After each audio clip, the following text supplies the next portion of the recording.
Okay, that's drunk.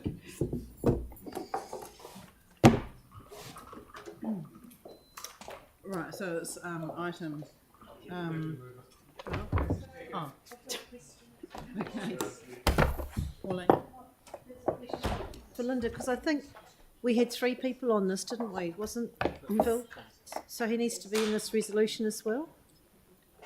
No, so we're proposing that 2 temporary appointments are made because that's what's required under the Constitution for CBL.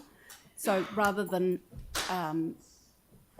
get in front of the contestable process that will be done, Right. we're just looking to 2's enough. That's fine. 2's enough, yeah. Because they automatically effectively resigned today after the next paper is at the AGM, because the AGM we're going to put in next. Yeah. Any other questions? Tyler. Just a quick one. I'm wondering if we could, well, I'm asking you, Leah, Yep. to define the term temporary when appointing the boys?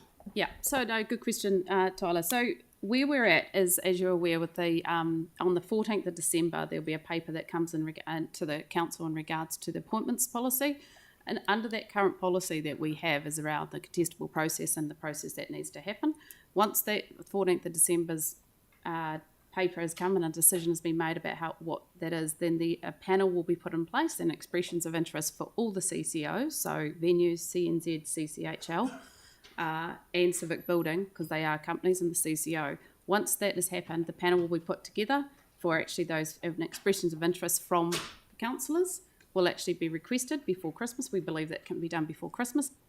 And then we will work to looking at getting interviews done late January after recess in time for first board meetings to have them appointment, because it has to come, the original, when the process are done, it comes back to council to approve the appointments.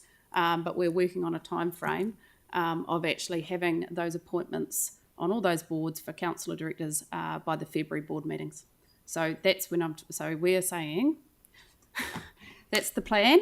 So by February that all of the appointments will be in place. So it's less than 3 months. Correct.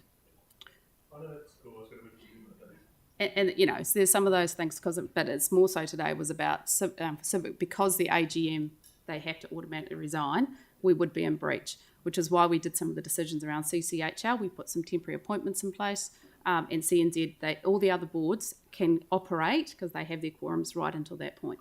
Okay? Yeah, I'm just, I've got PTSD from intangibles from other committees. So I was going to ask if we could add a timeline to that, maybe February 15th, either prior or on the date, but I feel comfortable actually. It depends on what we do on Yeah. December.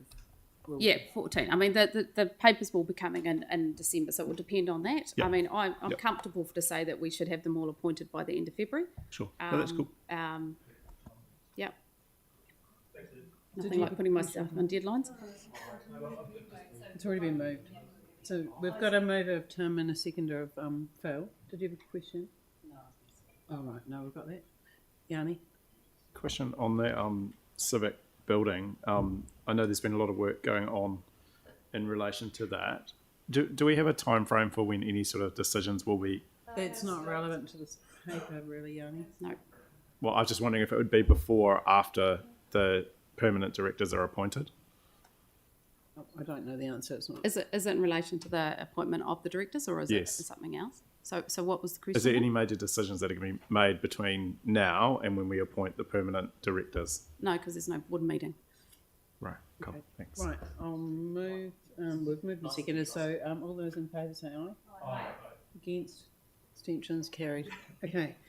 And then number 13, the AGMs by